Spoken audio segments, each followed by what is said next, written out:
signale tout de suite le principe de précaution. J'ai été amenée à m'y intéresser comme modèle, par exemple, pour la gestion des risques, comme je m'intéresse aux implants cérébraux et que les implants cérébraux sont classifiés à très haut risque par Santé Canada. Ici, on a 3 expressions qui peuvent paraître assez synonymes, mais qui ont énormément de différences. Quand on parle du principe de précaution, les gens disent que c'est des mesures de prudence. Non. Les mesures de prudence vont s'appliquer lorsque les risques sont scientifiquement documentés, connus, avérés, et ils relèvent davantage des décisions individuelles. La prévention fait appel à des risques qui sont avérés et prévisibles, qui sont documentés, mais dont on ne connaît pas tout à fait l'occurrence. Je donne l'exemple, si vous achetez un micro-ondes ou une laveuse, le manufacturier va mettre par mesure de prévention, ne pas mettre d'enfants vivants dans l'appareil en marche. Et ça relève souvent du manufacturier, de l'usine, des employeurs, la prévention. La précaution concerne essentiellement les risques potentiels, hypothétiques, mal ou peu connus, non probabilisables, fondés sur des incertitudes scientifiques, sur les connaissances scientifiques du moment. Et le principe de précaution, ça s'applique exclusivement aux risques irréversibles, à l'environnement et à la santé humaine.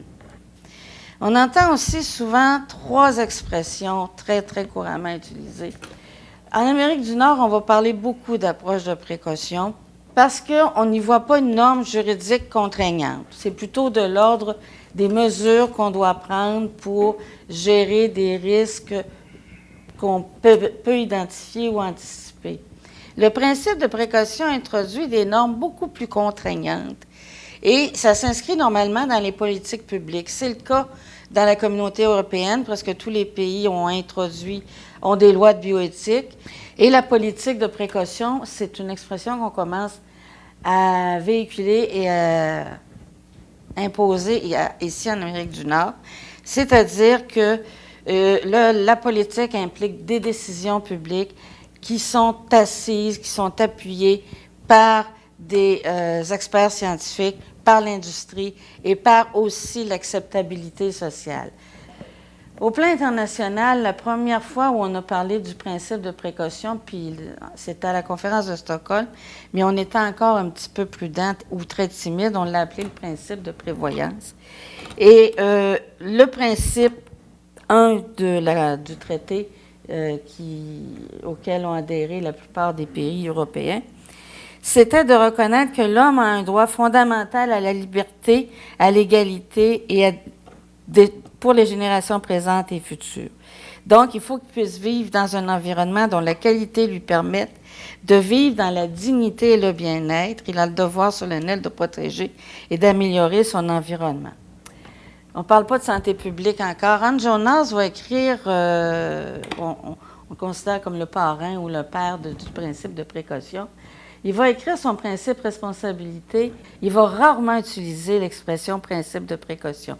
Il va toujours parler du principe responsabilité parce qu'il dit l'ère moderne, c'est une ère où on est entré dans une civilisation technologique. Les technologies qu'on met au point ont des impacts, ont des conséquences, ont des effets qu'on peut difficilement anticiper, mais qui vont avoir des impacts certains sur la vie, sur la planète, autant pour l'environnement que la vie sociale, que pour le développement. Lui, il voit des problèmes inédits et pour lesquels il faut que chacun engage sa responsabilité. Ce n'est pas juste la responsabilité des scientifiques, des décideurs publics, mais le citoyen aussi est interpellé. En fait, c'est au traité de Maastricht qu'on va insérer pour la première fois le principe de précaution dans un principe de santé publique, dans une démarche de santé publique. Et ça, à partir de 1992, le principe de précaution va, au sein de la communauté européenne, faire partie du droit communautaire. Au Québec et au Canada, on utilise aussi le principe de précaution. La loi canadienne sur la protection de l'environnement va très timidement, en 1999, parler du principe de prudence, mais va, dans le préambule de la loi, va invoquer directement les fondements du principe de précaution en écrivant que s'il existe des risques de dommages graves ou irréversibles en absence de certitude scientifique, Il faut agir et non remettre à plus tard l'adoption de mesures effectives. La loi sur les produits antiparasitaires y fait directement référence, les deux autres lois qui suivent. La loi québécoise sur le développement durable va pour la première fois invoquer le principe de précaution en donnant une définition de prévention par rapport à précaution.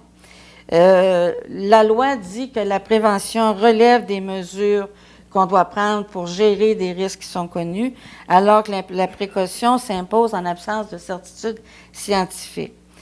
Il existe même au sein de la loi québécoise sur le patrimoine culturel un libellé. La loi sur le patrimoine culturel dit qu'en vertu d'un principe de précaution, il faut instituer un régime d'ordonnance pour permettre de faire cesser des travaux ou d'exiger des fouilles archéologiques si un bien présentant une valeur patrimoniale est menacé pour conserver et transmettre aux générations futures ses présents du passé. C'est la Commission mondiale d'éthique des connaissances scientifiques et des technologies qui précise le mieux à quel moment le principe de précaution doit intervenir. C'est définitivement lorsque des activités humaines risquent d'aboutir à un danger moralement inacceptable, scientifiquement plausible, et il faut que des mesures soient prises. Le danger doit être moralement inacceptable, c'est un danger pour les humains et pour l'environnement. Il faut que les interventions soient proportionnelles aux risques potentiels. On ne va pas tuer une mouche avec une poêle à frire. Bon, donc, une interdiction totale, par exemple, d'exploitation ne doit pas nécessairement constituer une réponse proportionnelle. En fait, le PP oblige à penser les développements technologiques autrement que comme une simple résultante d'addition de découvertes qui vont de fil en aiguille et que il faut commercialiser tout ce qu'on découvre. Il faut, au contraire, au positivisme de compte, faire face à la réflexivité des technologies qu'on développe pour en comprendre les conséquences de leur impact. Beaucoup vont dire que le PP, c'est une option comme une autre. Quand on ne sait pas quoi faire, on le prend. C'est une menace. Il est très, très critiqué. Moi, je l'appelle le mal-aimé parce que mal connu. Puis, pour certains groupes d'intérêt, c'est parfois, malheureusement, un passage obligé. On veut l'instaurer de plus en plus. On veut dire au nom du principe de précaution, il faut le faire. En fait, comme ça avait été dit lors d'un colloque de l'ACFA, c'est un principe à géométrie variable. On doit tenir compte du contexte dans lequel il doit être invoqué. C'est pas un principe, premièrement, on fait ça, deuxièmement, on fait ça, troisièmement, il faut examiner dans quel contexte on le fait pour pouvoir définir les mesures qu'on doit prendre. C'est essentiellement un mode de gouvernance de gestion des risques. Il faut le voir comme un mode de gouvernance et il faut que ce mode de gouvernance-là appartienne aux décideurs publics sous réserve d'obtenir un consensus social. Et le consensus social est important. Les principales critiques du principe, souvent ça vient de la communauté scientifique. Malheureusement, alors que le principe de précaution est fondé sur le développement de nouvelles connaissances, la communauté scientifique dit, c'est un principe d'inaction parce que les décideurs publics sont frileux par nature puis ils vont rien faire. On rend les scientifiques coupables. On dit, vous n'êtes pas suffisamment à point, vous n'êtes pas capable de prouver hors de tout doute. On le sait au sein de la communauté, même au sein de la communauté qui travaille avec les OGM, les gens ne s'entendent pas. Il y en a qui sont pour, il y en a qui sont contre. Ça marque un frein au progrès scientifique et au développement économique. Certains vont dire aussi, c'est un frein pour nous comme chercheurs parce qu'on nous oblige à orienter nos recherches. Et il y a finalement le protectionnisme commercial. Le Japon s'en est servi d'ailleurs du principe de précaution pour exercer essentiellement du protectionnisme commercial avec les événements de la vache folle. Ils ont levé le moratoire il y a à peine un an seulement. Alors, ils voulaient privilégier leur bœuf. Le principe, il faut bien comprendre, puis ça revient, vous allez voir, c'est très, très répétitif. C'est maximiser la connaissance des conséquences des développements technologiques. Donc, il faut examiner les bénéfices, puis il faut le faire, versus les risques potentiels voire hypothétique, que ces bénéfices-là vont engendrer. Il faut absolument évaluer les dangers probables et possibles en contrepartie des bénéfices. Il faut se donner les moyens de renforcer la science pour qu'elle explique les menaces face à l'irréversibilité ou comment corriger les dommages, gérer les dommages, l'effet cumulatif des conséquences aussi.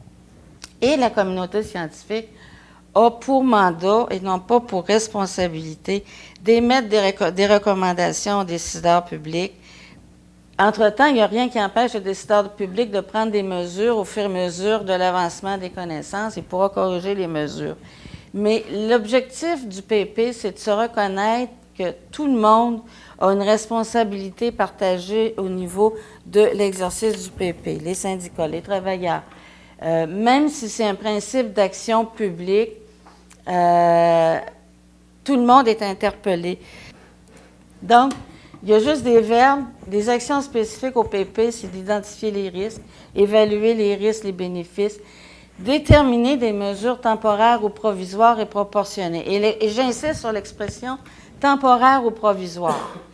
Par exemple, il y a été un temps où on n'obligeait pas le port de la ceinture de sécurité, puis là est arrivé des études scientifiques qui ont déterminé que le port de la ceinture de sécurité réduisait les risques de blessures graves. Donc, on en a fait une mesure permanente. Mais au départ, on est parti d'une mesure temporaire. Il faut examiner les coûts, les bénéfices des mesures retenues versus les coûts et les bénéfices de l'inaction. Ferme Gentilly 2. Bon, ça coûte des sous, va falloir faire des sous, ça peut avoir des bénéfices, mais parmi les coûts, il faut retenir qu'on va perdre des expertises. L'expertise des gens formés en génie nucléaire, ben ils vont quitter le Québec. Ou vu qu'on fait un moratoire sur l'exploitation des gaz de schiste, on ne forme pas de spécialistes, puis ils vont quitter le Québec et les citoyens québécois, ben, vont devoir acheter leur gaz naturel de l'extérieur. Il faut essentiellement soutenir le développement scientifique et, à la lumière des nouvelles connaissances, réexaminer les mesures qui ont été prises pour pouvoir les corriger. De très mauvais usage du PP, c'est de focaliser sur le scénario du pire ou le risque zéro. On dit que le principe de précaution, on doit l'invoquer parce qu'il faut se méfier de tous les nouveaux développements technologiques.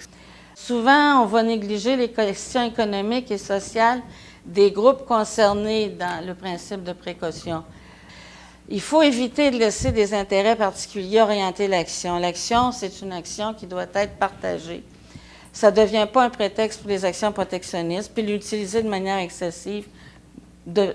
On frôle pratiquement la société très frileuse et qui a peur un peu de tout. Parmi les mesures possibles, il y a des lois, il y a des règlements, il y a des mesures, il y a des normes. On peut définir des normes pour limiter les possibilités de danger ou restreindre l'amplitude des dangers. Il y a des normes, par exemple, pour le TCE dans l'eau. Considérer les conséquences positives et négatives des mesures envisagées versus une non-intervention. Il y a l'accroissement des programmes de recherche. Par exemple, en Europe, il y a eu pendant un certain nombre d'années un moratoire sur le développement de nouvelles variétés de végétales. Maintenant, le moratoire est levé, mais on a accru pendant ce temps-là le financement pour essayer d'examiner les impacts des OGM sur l'environnement puis sur les petits insectes. Et il faut informer le public. Finalement, on peut arriver à un moratoire, mais la plupart du temps, c'est la pire des solutions proposées. Donc, essentiellement, le principe, il s'inscrit dans un contexte bien spécifique. Il s'inscrit dans le cadre d'un contexte particulier de certains risques à gérer. Il s'inscrit dans le cadre c'est la position extrême, la mesure extrême d'évaluation et de gestion des risques. Et c'est définitivement un appel aux décideurs publics pour une prise de décision rationnelle fondée sur l'éthique. C'est quoi l'éthique qui tourne autour du principe de précaution? Puis les questions qu'on doit se poser ou que les éthiciens vont poser, par exemple, aux ingénieurs, aux décideurs publics, aux groupes d'intérêt, aux employeurs, c'est quel risque peut-on faire courir à des tiers, à la société dans son ensemble, aux générations actuelles et futures? Mais encore là, chacun a sa perception de ce qui est un risque. Pour le chercheur qui développe des nanotechnologies, pour lui, il n'y a à peu près pas de risque, il y voit une valeur commerciale, comme l'entrepreneur. le décideur public, il voit un objet de développement économique. Qui définit les risques parce qu'ils sont fondés sur des incertitudes scientifiques? C'est un peu difficile de mettre le point dessus. Et quels critères on va retenir? Est-ce qu'il faut instaurer des limites? Quelles limites? C'est quoi les coûts des mesures à prendre par rapport aux bénéfices, voire aux risques associés à ces mesures? Et comment prendre en compte l'ensemble des intérêts des différents groupes concernant prendre en compte des valeurs éthiques fondamentales? Puis de quoi on parle quand on parle de valeurs éthiques fondamentales? On nous reproche en bioéthique de souvent le principisme, mais il s'applique en santé publique. Parce que finalement, le principe de précaution, c'est un principe qui s'insère, à mon point de vue, dans une perspective de santé publique, c'est l'intégrité physique, autant de l'environnement que de la santé humaine. C'est un peu le pendant de la dignité au principe. C'est l'autonomie, la capacité de se gouverner soi-même versus l'interdépendance et la solidarité sociale. Moi, je peux bien décider de fumer, mais pour autant que je ne contamine pas mon voisin avec ma fumée de cigarette. C'est le mieux-être collectif. On doit viser le mieux-être collectif, ne pas causer de préjudice au plus grand nombre. Quand je parle de non-discrimination, le mieux-être collectif, en fait, c'est qu'on vise le bien commun. Et ça doit l'emporter sur les préférences personnelles et les intérêts personnels. Il faut protéger ceux qui sont vulnérables, donc limiter les conséquences négatives pour autant que les bénéfices n'excèdent pas les coûts qui vont être générés. Puis finalement, la justice vise à, comme Raymond Massé l'a dit, protéger le plus grand nombre au prix du moindre inconvénient pour le plus petit nombre de citoyens. Si on parle des nanotechnologies, la Commission de l'éthique, de la science et de la technologie va pour la première fois émettre des recommandations en 2006 par rapport à l'usage aux applications, aux fabrications des nanotechnologies, va énoncer que le principe éthique pour évaluer l'utilisation des nanotechnologies doit reposer sur le principe de précaution. Dans le domaine du travail, c'est un gros document, mais j'ai extrait un peu ce qui concerne le monde du travail. Ce que le comité recommande, c'est qu'en attendant l'avancement de la recherche et une réglementation plus complète et mieux adaptée aux spécificités des nanotechnologies, la Commission estime que le principe de précaution doit guider les actions à entreprendre pour protéger la santé et la sécurité du travail. À qui incombe cette responsabilité? Aux employeurs, aux travailleurs eux-mêmes, parce qu'ils doivent prendre les mesures nécessaires pour protéger leur propre santé, leur sécurité et celle de leur entourage au travail. Au gouvernement, la Commission de l'éthique va dire que c'est plus spécifiquement le mandat de la Commission de la santé et de la sécurité du travail qui devrait veiller à dicter des normes et pour protéger l'environnement et assurer. Une mesure, par exemple, qui pourrait être prise par l'ensemble ou par les gouvernements, c'est de s'assurer que les travailleurs puissent bénéficier d'une surveillance médicale spécifique. Ceux qui travaillent, on sait que les nanotechnologies, je n'énumère pas parce qu'ils sont de multiples. On va en voir autant en médecine en électronique ou en cosmétologie, par exemple. Actuellement, on estime qu'il y a plus de 400 produits qui sont en vente sur le marché qui contiennent des nanoparticules et plusieurs concernent des produits personnels, surtout en cosmétique. En fait, le problème avec les nanotechnologies, ça vient de la très petite taille. Et puis, on entre dans un nouvel état de la matière dont les propriétés chimiques, électriques et magnétiques sont souvent encore inconnues, mal maîtrisées, puis ont des conséquences sur les individus et l'environnement qui ne sont pas explorées et qu'on a un peu de difficulté à imaginer. Alors, ils peuvent entrer dans le corps soit par inhalation, par ingestion, par voie cutanée. Et il est difficile de savoir d'avance les connaissances et les impacts à long terme de l'utilisation de ces nanoparticules-là qu'on ingère ou qu'on respire. Leur risque entoure surtout la probabilité, leur concentration, jusqu'à quelle concentration on peut absorber, et la durée d'exposition. La question de la traçabilité devient ici relativement importante. Leur génotoxicité, leur cytotoxicité est difficile à démontrer à cause de leur très, très, très petite masse et on n'a pas d'instruments scientifiques qui sont capables d'établir ces mesures-là pour le moment. Donc, essentiellement, il y a 3 types d'incertitudes scientifiques qui sont rattachées aux nanotechnologies. Leur caractérisation chimique et physique qui est mal comprise, les doses et les durées d'exposition et le manque de connaissances sur les mécanismes de toxicité. On applique le principe de précaution comment dans le secteur des nanotechnologies? Est-ce qu'on proscrit ou on gère la recherche dans le domaine? Est-ce qu'on se préoccupe davantage des procédés de fabrication des nanotechnologies? Est-ce qu'on doit établir des normes sur leur usage ou leurs applications? Comment est-ce qu'on doit intervenir? Quel type de mécanisme de régulation conviendrait? Qui doit décider, puis comment on doit les faire appliquer? Et je pose la question, faudrait-il en faire un objet de débat public? Mais je voudrais le remplacer par comment on peut en faire un objet de débat public? Comment on peut intéresser les citoyens qui sont des travailleurs, qui sont à s'intéresser aux nanotechnologies et à l'usage des nanotechnologies? Alors là-dessus, je vous remercie.